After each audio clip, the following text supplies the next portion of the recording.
Wyoming might have some of the best backpacking in America.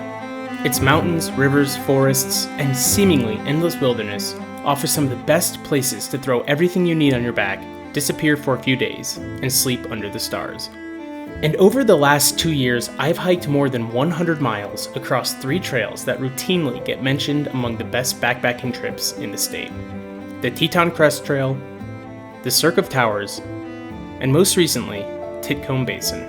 I've slept on all 3 of these trails. I've carried a pack across every mile, climbed their passes, camped beside their lakes, and filmed each trip from beginning to end. And now that I've finally completed all 3, I think I can answer a question that I've wondered about for years. Which Wyoming trek is actually the best? Of course, best depends on what you're looking for. So rather than picking my favorite, I'm going to compare all 3 on difficulty, scenery, trail variety, solitude, camping, logistics, and overall adventure. Because despite being considered some of Wyoming's greatest backpacking trips, these 3 trails are surprisingly different. And depending on the kind of backpacker you are, I don't think the winner will necessarily be the same for everyone. So if you've been thinking about putting some miles under your boots and spending a few nights under the Wyoming stars, hopefully this helps you decide where to go. Let's start with probably the most famous of the 3, the Teton Crest Trail. Before we hit the trail, here's what my version of each trip looked like. Now, there are plenty of different ways to hike all 3 of these, so these aren't perfectly identical itineraries. These are just simply the versions I actually hiked, and that's what I'm comparing. If there's a heavyweight in this comparison, it's the Teton Crest Trail. Nearly 40 miles through the heart of the Grand Teton National Park, surrounded by some of the most recognizable mountains in America. And unlike the other 2 hikes on this list, the Teton Crest feels like an event. You need permits, you need an itinerary, you need to figure out transportation between the 2 different trailheads. Depending on where you start, you can even ride the Jackson Hole tram up the mountain and begin your backpacking trip thousands of feet above the valley floor, which is what we did. There's more red tape involved with this one, but once you're out there, you understand why. The first day eases you into the experience, but by day 2, you're basically walking through a highlight reel. Mountain passes open into enormous valleys. Wildflowers fill the meadows. Streams seem to appear everywhere, and the Tetons are constantly looming somewhere in the distance. For a long time, this was my favorite backpacking trip in Wyoming, and one of my favorite backpacking trips I've ever done. And there's still a lot about it that's hard to beat. The trail itself is immaculate. Of the 3 trips, this probably has the best maintained and easiest trail to follow. There's water everywhere, which means you rarely need to carry all that much. The wildlife is incredible. And because your permits determine where you're camping each night, your itinerary is essentially decided before you ever put your pack on. That can be both a good and bad thing. You know exactly where you need to stay every day, which makes planning relatively straightforward. But you lose some of the freedom that comes with backpacking somewhere like the Winds. See a beautiful lake and want to stop early? You might not be able to.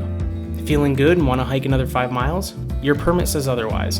And getting those permits in the first place can be extremely difficult. The Teton Crest is popular, really popular.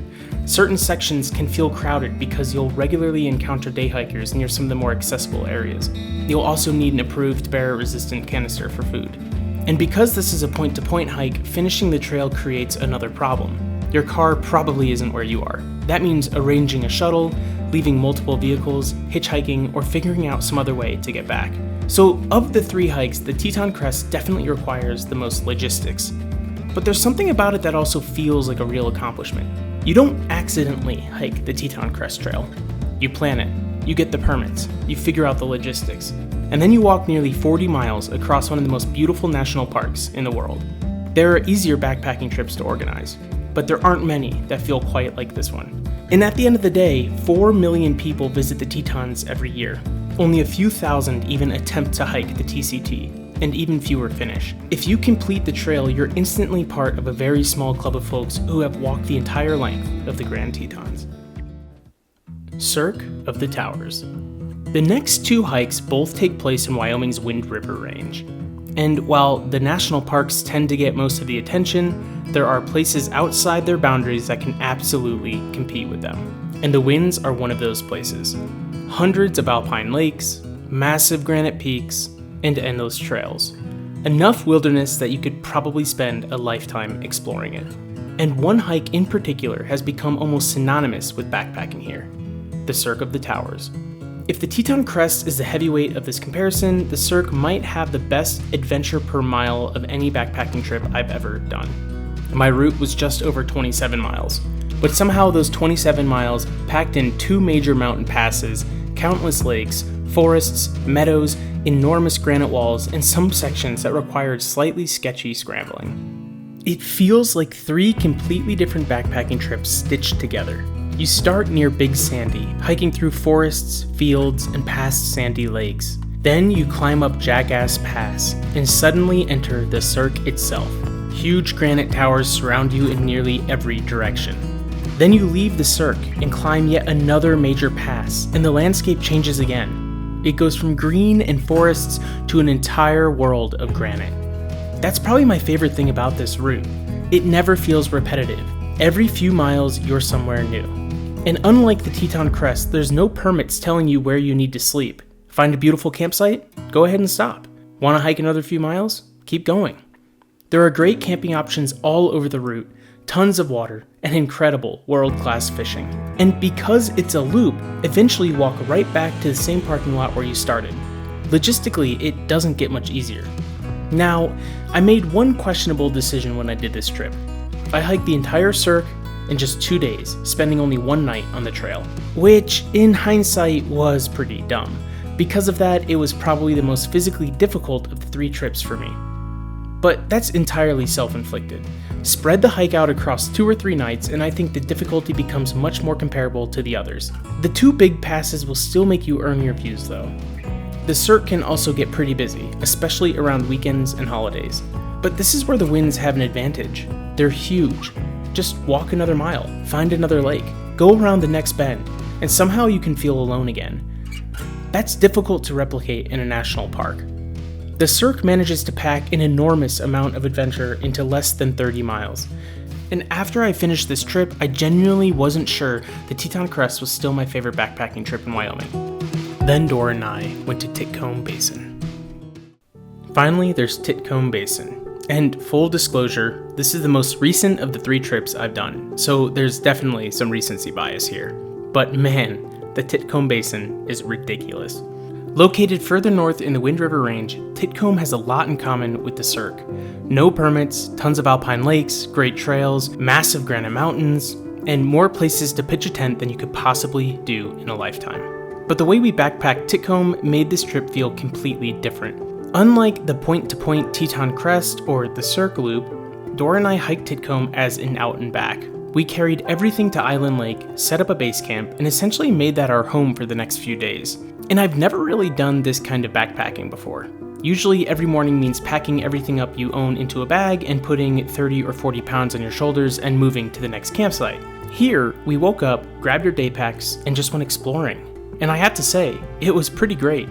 We could hike further, explore side trails, visit lakes that weren't directly on the main route, and at the end of the day, we had somewhere to return home to. Ironically, we actually covered more miles on this trip than either of the other 2, almost 39 in total, but it didn't feel like it. And part of the reason we covered so much ground was because I had another goal for this trip. I was convinced I was going to catch 4 different species of trout. I brought the fly rod, I planned our route around alpine lakes, I fished, and fished and fished, probably between 15 and 20 hours over the 3 days, and I caught 1 fish. So we're gonna save the fishing video for another day, but all of those hours wandering around looking for fish are part of why I fell in love with Titcomb. Fishing gave us an excuse to keep exploring, and the further we wandered from Island Lake, the better it seemed to get. Seneca Lake is incredible. Island Lake might be one of the prettiest places I've ever pitched a tent. And then you finally walk into Titcomb Basin itself, and everything gets bigger. The walls, the lakes, the scale of the landscape.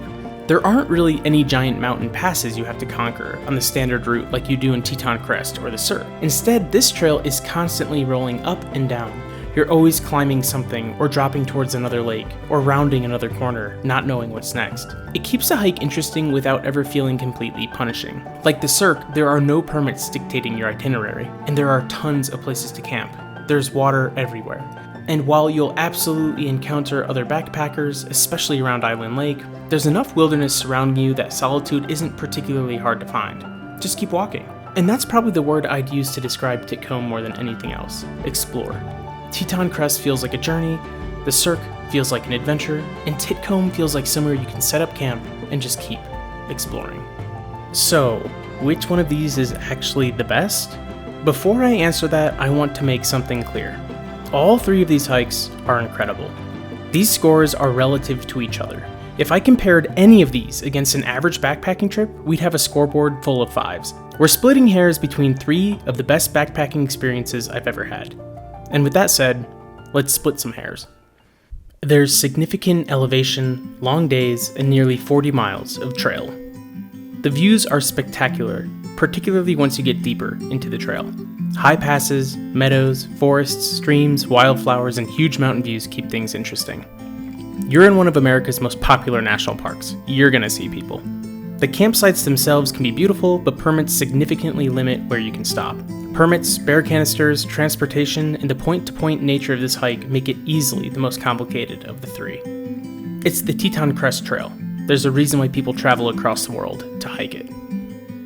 2 mountain passes and some rough terrain make you work for it, although my one-night itinerary definitely inflated the difficulty.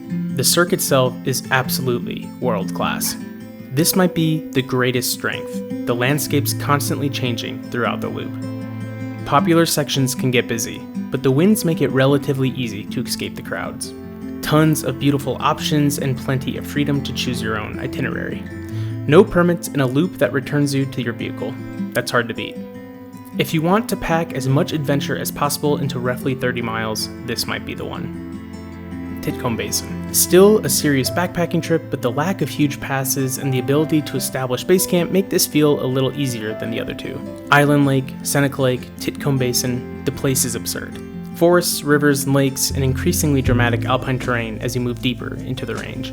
You'll see other people, but there's an enormous amount of country available to explore. This might be my favorite of the 3 for camping, especially if you use Island Lake as a base camp. No permits, 1 trailhead, and plenty of flexibility.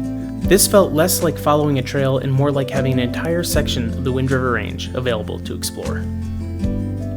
So which one should you hike? Well, that's the problem with trying to rank these trails. I don't think there's actually one correct winner.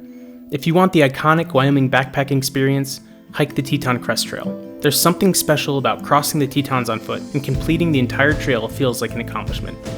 If you want maximum adventure packed into a shorter trip, hike the Cirque of Towers.